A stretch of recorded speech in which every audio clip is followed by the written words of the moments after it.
Do you know if this information and past association was part of the record? I'm not familiar with his personal background. Do you think that these types of controversial comments and interviews, association with Nazi sympathizers and anti-Semitic comments would be appropriate for inclusion in a given FBI background check? Ma'am, since his nomination is pending, it's not for me to comment on it. I don't have the BI in front of me. Director Patel, since 2022, the executive branch has been legally required to operate and maintain a publicly available system to which apportionments are posted. As you know, apportionments are legally required by the Anti-Deficiency Act. They are formal federal budgetary accounting documents that are legally binding on federal agency, and OMB uses them to tell agencies how and when they can spend legally appropriated funds. Beginning in March, this OMB stopped making these documents publicly accessible. You stated in your confirmation hearing before the Senate Judiciary Committee that you want to work to get public trust in the FBI back.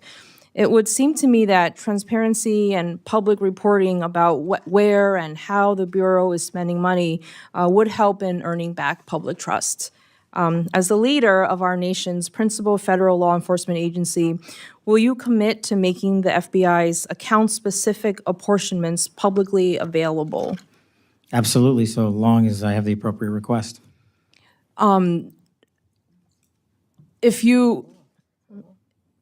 The law requires that all the information be posted publicly.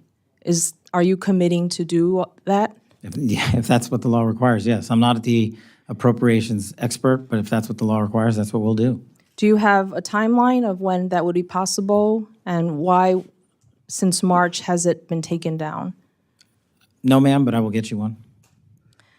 Okay, so thank you for committing to publicly post what is required by law, the apportionment for the FBI. I wanted to ask about one of the U.S. Attorney nominee Ed Martin. As you know, the FBI conducts background checks on nominees for senior positions in the federal government.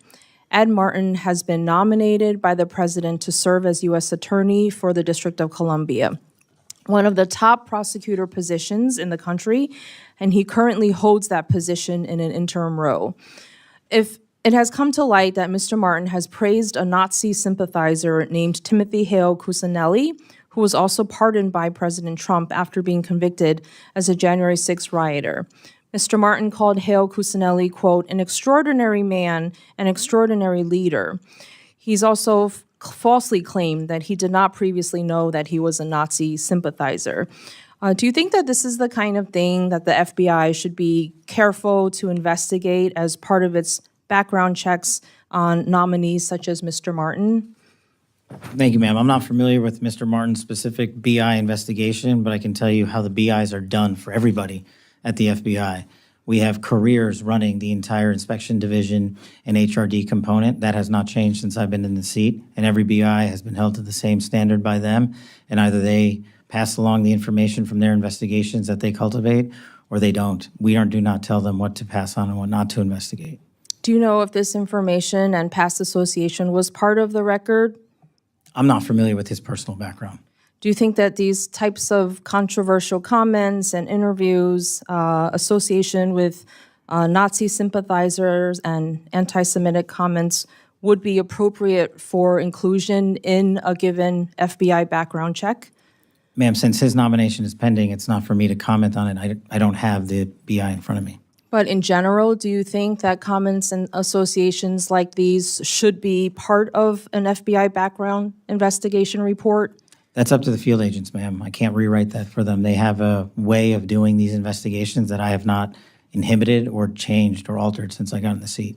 Will you look into it and make sure that should be included, controversial and very troublesome anti-Semitic comments and associations like that should be part of a background check? I will.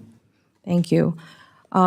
Lastly, as you know, earlier this year, the Justice Department demanded a list of all current and former FBI employees who at any time worked on January 6th investigations.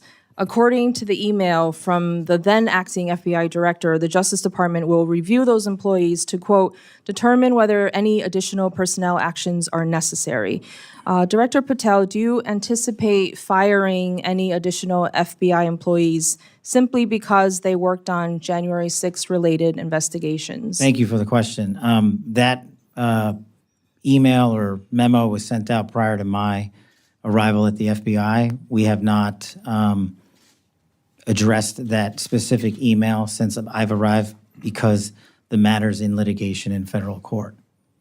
Do you anticipate firing any additional employees that may have worked in relation to the January 6th investigations? The only way you get fired from the FBI while I'm the director is if you violate the ethical guidelines or break the law. Okay. Thank you. I yield back. What Congresswoman Grace Meng did in that exchange wasn't small procedural nitpicking. It was a pointed demand for the basic things that keep democracy functioning: transparency, rigorous vetting, and protection for the people who investigate threats to the republic. Start with the money. Apportionments sounds dry, but they're fundamental. They're the legally binding instructions that tell agencies how and when to spend appropriated funds. The Anti-Deficiency Act and related rules exist so agencies can't simply spend money however they please or hide reprogramming behind closed doors. When those accounting records are publicly posted, citizens, auditors, and Congress can trace whether taxpayer dollars are being used as intended. When those documents mysteriously vanish from public view, it isn't a small clerical glitch. It breaks a basic mechanism of oversight. Meng was right to press. If the FBI wants public trust, it starts by following the law and making clear where the money goes and when. Then she moved to personnel and character, and this is where the stakes become personal. Ed Martin is a nominee for a top prosecutorial role in Washington. The hearing revealed that he had publicly praised a January 6 rioter described in the hearing as a Nazi sympathizer. Meng's question was simple and urgent.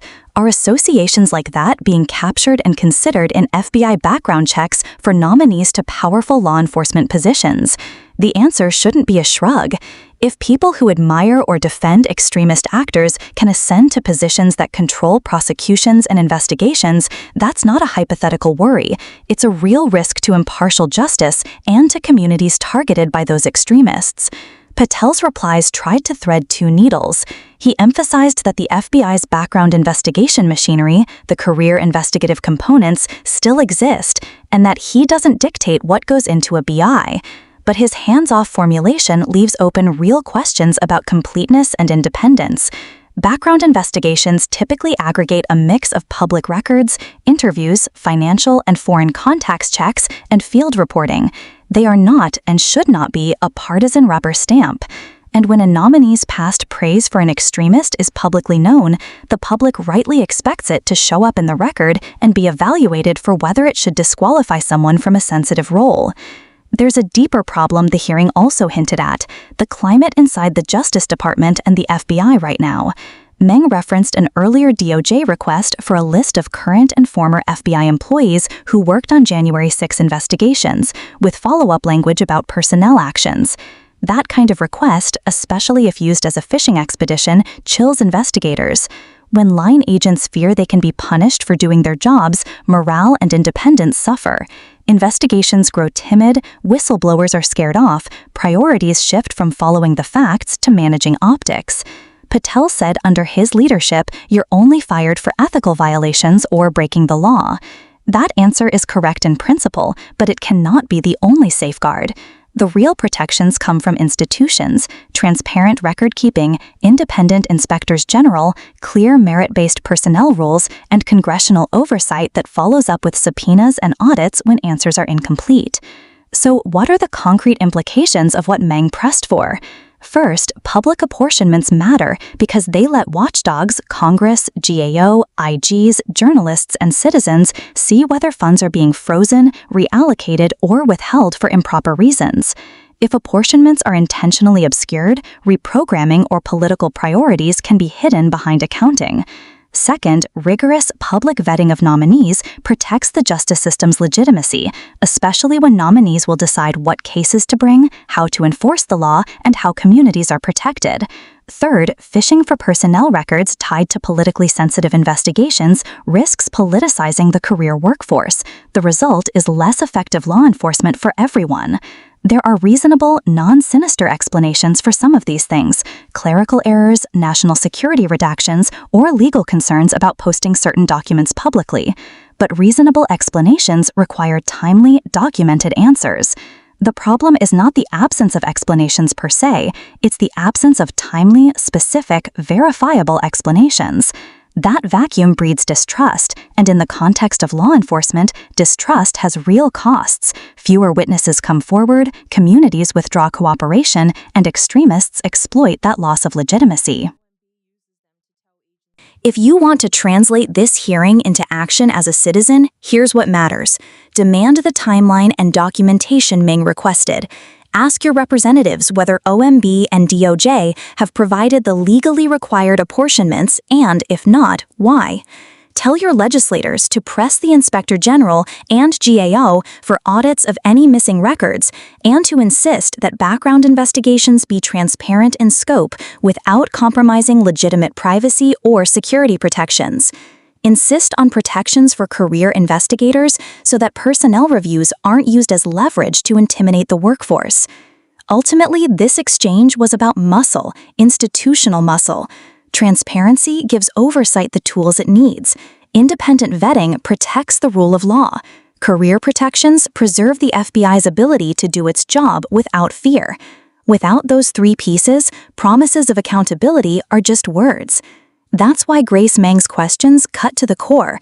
They forced leadership to state commitments on the record and created a public paper trail that Congress can follow up on.